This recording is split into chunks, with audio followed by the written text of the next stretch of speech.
Hai Rocky Gerung, kau menuduh berlian saya. Assalamualaikum warahmatullahi wabarakatuh. Nongol lagi orang jelek, pengacara jelek satu ini di beranda saya. Dia mulai nampaknya kebakaran sama provokasi netizen. Ya, netizen memprovokasi kalau misalnya Hotman Paris dipertemukan dengan Rocky Gerung, mungkin Hotman Paris akan habis dirujak. Ya, Hotman, kamu hanya bisa bikin sensasi. Seluruh narasi kamu di video ini sangat mudah dibantah, dan saya yang akan membantahnya. Tidak usah bos saya, ya tidak usah suhu saya atau maha guru saya, Rocky Gerung. Ini anak buahnya, sarjana dari kampung, pengamat hukum dari kampung yang hanya tamat SMP saja. Hotman, orang ke mahkamah atau tempat orang mencari keadilan tertinggi, yaitu Mahkamah Konstitusi. Nah, Mahkamah Konstitusi atau pengadilan tertinggi di negeri ini, kau bilang tidak boleh mengadili etika, begitu mungkin maksudnya, soal moral. Saya pastikan Pak Hotman pasti salah dalam hal ini. Yang Pak Hotman ingin, harapan Pak Hotman di pengadilan Mahkamah Konstitusi berharap pengadilan ini mengadili selisih jumlah, atau di mana daerah dianggap ada kecurangan, maka dihitung kembali atau dilakukan pemilih ulang. Nah, atau datang ke pengadilan, kenapa bisa selisih jumlahnya. Nah, kalau begitu tidak perlu ke pengadilan, ambil saja kalkulator untuk menghitung kembali. Nah, jika terbukti, maka dianggap sah, melanggar hukum, atau dilakukan pemilihan ulang. MK selalu begitu solusinya. Kalau dianggap di situ misalnya ada kecurangan, maka dilakukan pemilihan ulang. Nah, MK kali ini tidak hanya melihat seluruh hasil pemilu itu, tapi proses berlangsungnya pemilu, dan mulai daripada Jokowi menyatakan cawe-cawe sampai kecurigaan seluruh masyarakat karena anaknya juga masuk, maka seluruh pikiran kita sebagai orang normal, sebagai orang sehat berpikir, kecuali Hotman, pasti tidak sehat berpikir dan seluruh pengacaranya, tapi ada di dalam kalbu, di dalam hati kecil Pak Hotman, pasti mengatakan bahwa potensi kecurangan memang terjadi. 99%. Kenapa? Karena ada anak si Jokowi di situ. Kira-kira kalau anak kau masuk, kau mungkin tidak ini, paling tidak campur tanganmu meminta Tuhan meloloskan anakmu. Hotman Paris, pengadilan atau Mahkamah Konstitusi boleh saja membicarakan hal itu untuk menjadi pertimbangan keputusannya. Karena orang-orang hakim-hakim yang ada di Mahkamah Konstitusi mewakili Tuhan, mewakili hati nurani masyarakat.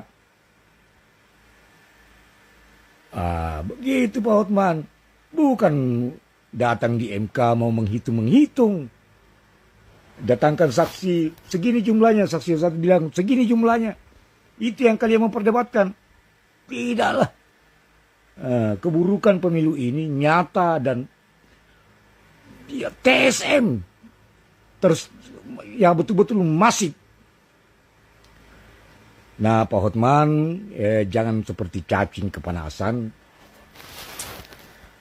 telah digiring oleh opini publik, dan hampir semua publik mengatakan statement Anda sangat lemah selama Anda tampil di Mahkamah Konstitusi. Gaya orang dari daerah saya bilang gayamu Ji.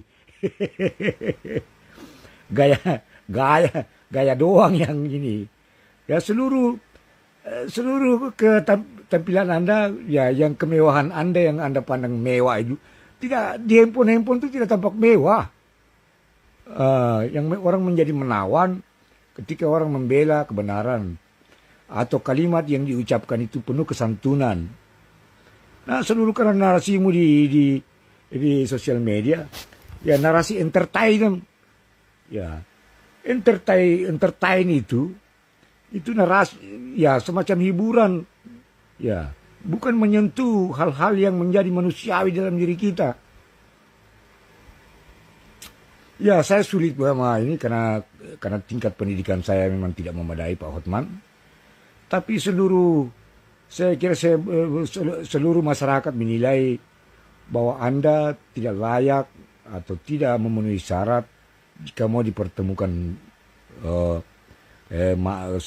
Rocky Gerung. Rocky Gerung bagi saya atau banyak kalangan, bahkan ada Profesor Salim Said sampai meneteskan air mata, mengatakan saya sudah tua, saya sudah usur dan tidak lagi bisa berbicara banyak tentang bangsa ini. Tak mampu lagi memprotes atau membantu negara mencerdaskan kehidupan bangsa. Tapi saya bersyukur di usia saya sesenja ini ada muncul seseorang yang bernama Rocky Gerung. Dia telah mencerdaskan seluruh masyarakat. Kau menggiring opini, menggiring masyarakat justru mengarah ke arah-arah materialistis. Tampaklah sangat-sangat jauh moralnya berbeda. Saudara sebetulnya tidak memiliki apa-apa dalam hidup ini. Ya, kecuali kemewahan yang Anda anggap kemewahan itu. Bagi saya, bagi banyak orang yang memiliki etika, moral, tidak menganggap itu mewah. Ya, itu bagian hanya yang melekat sementara.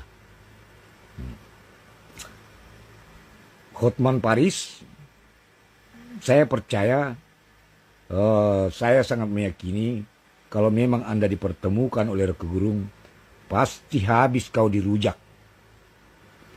Saya ingin meniru kalimat-kalimat yang keluar dari mulutmu, ya terkesan kasar. Jadi saya mengatakan kau sangat memadai. Kamu saya bilang orang-orang yang beruntung, wajah jelek, ya tapi bisa mumpuni. Artinya bisa ini, bahkan kalau saya telusuri, mungkin karena faktor latar belakang Anda dulu yang miskin. Anda dari Tanah Batak, dari dataran tinggi, yang katanya yang berbagai tulisan yang saya dapat bahwa Anda sangat miskin waktu itu. Sehingga perilaku karakter miskin itu sebetulnya masih terbawa sampai hari ini pada diri Anda. Ya, terus terang orang-orang di dalam kelompok Jokowi seperti Anda semua sebetulnya agak ada kemiripan-miripan semua. Semua orang-orang Jokowi atau pembela Prabowo sudah orang-orang yang kehilangan kalbu, kehilangan hati nurani, kehilangan etika, kehilangan moral. Sama dengan bosnya yang bernama Joko Widodo. Ya, tokoh nasional tokoh orang-orang yang tidak bermoral dan tidak berbudi, tidak berakal, kelompok perusak bangsa. Itu yang ingin saya katakan, Pak Hotman. Mudah-mudahan video saya ini lewat di beranda atau bisa dapat kamu nonton. Terima kasih Pak Hotman. Maaf karena saya merendahkan Anda. Halo Abang Hotman. Kau panggil aku. Aku bukan Rocky Gerung bang. Tapi aku ini Rocky Humarurung. Jadi kurang gerung aku lagi panas tiris abang. Ngomong-ngomong, abang ini panggil aku nih. Mau dikasih cewek-cewek seksi nih kayaknya nih bang. Lagi satu lah yang sering kau pamerkan di pantai Bali itu bang. Kasih satu lah bang. Aku nih lagi humaruru, lagi panas tiris nih bang. Ayolah bang.